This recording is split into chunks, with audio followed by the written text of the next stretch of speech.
You don't need to be a finance expert to manage your business money.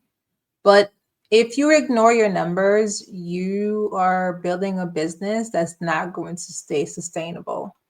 So let's change that. In today's video, we're talking about how to manage your money when you're just starting out, especially if you've never handled business finances before.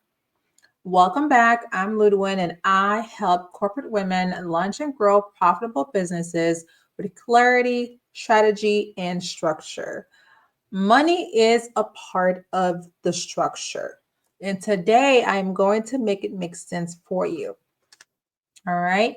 So, like this video, drop a comment if money management has been one of the things holding you back, whether it's budgeting, pricing, or just know where to start in in general.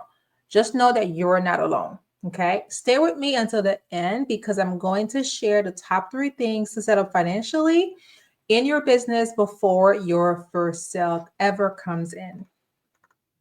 So, first thing first, do not mix personal and business money.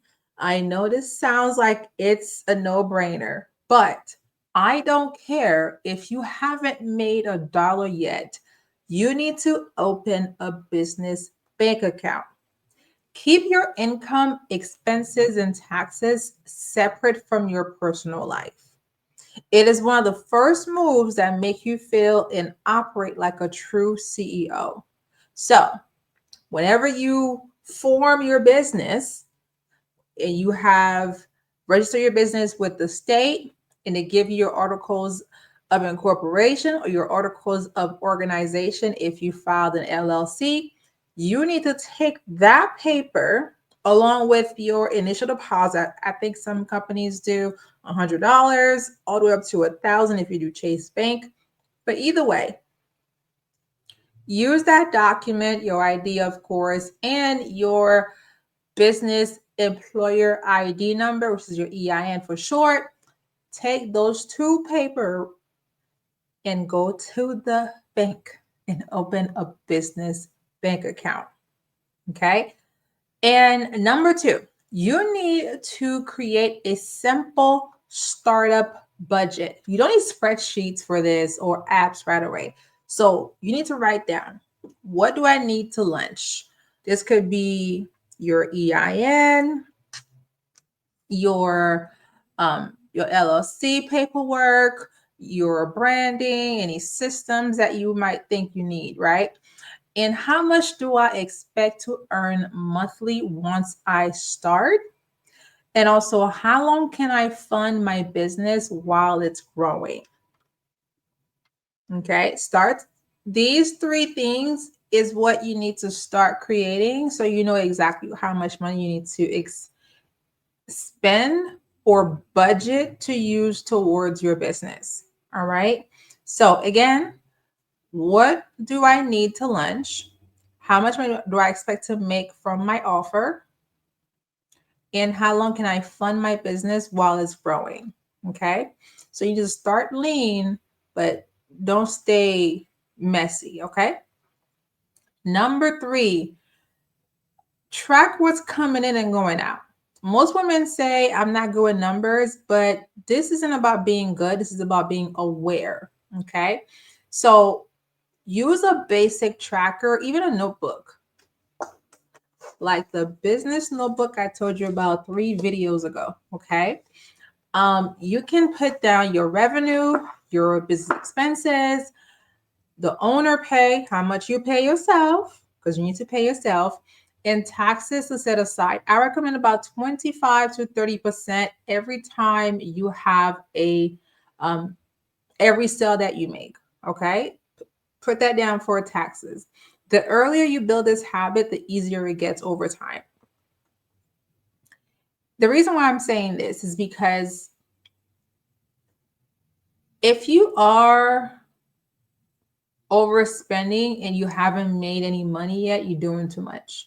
Honestly, between your social media software platform like CapCut or Later or Hootsuite, whatever, those are recommended, right? You have your CRM to track leads coming in, like Buffer. Well, Buffer is like later. You have CRMs like Salesforce.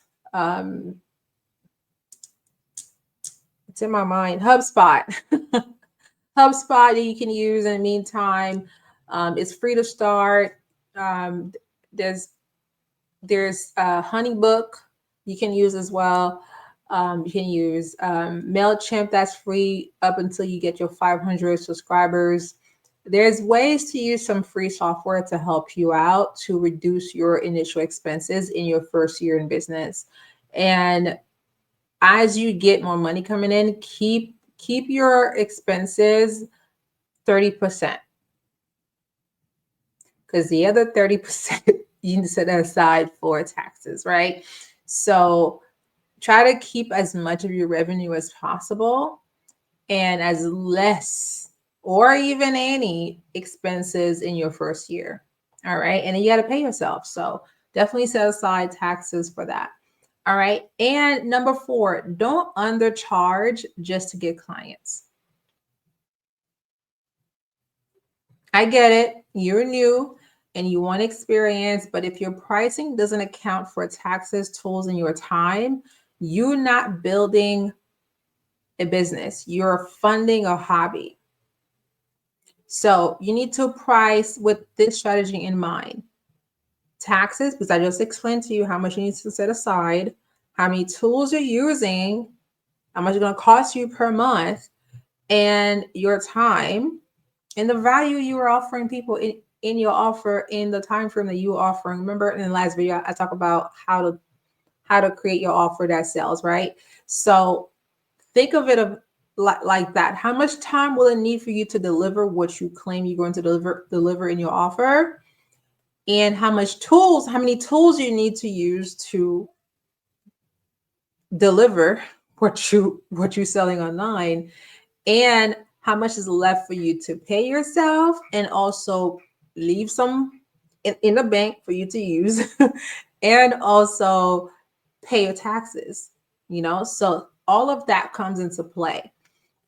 So make sure you're really keen on how much you want to charge for your services, or how much you want to charge per item if you are doing a commerce business. All right. So here are the top 3 financial moves to make first. Number 1, again, is open your business bank account. Second is to set up a simple income/expense tracker. Number 3, set aside 25 to 30%, 25 to 30% for taxes. Now, I don't know how much you're making or you plan on making per year or your first 5 years, right?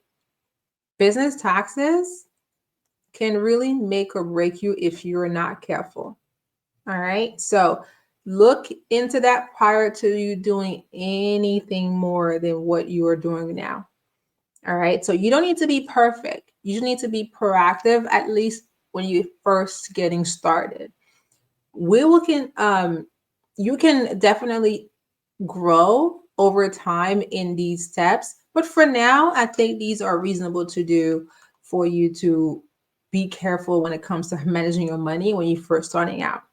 So inside the Launch Your Business Masterclass, we walk through how to create a lean startup budget, pricing your offers confidently, and avoid common money traps that keeps women stuck. Okay. So if you want to lead with clarity and confidence, the link is in the description box below. So if this video gave you one thing you can apply, please hit that like button and comment below with the one money move you are committing to this week. And of course, subscribe so you don't miss what's coming next. Speaking of next, we're diving into branding. I'll show you how to build a personal brand that attracts clients and not just look good online. See you in the next video.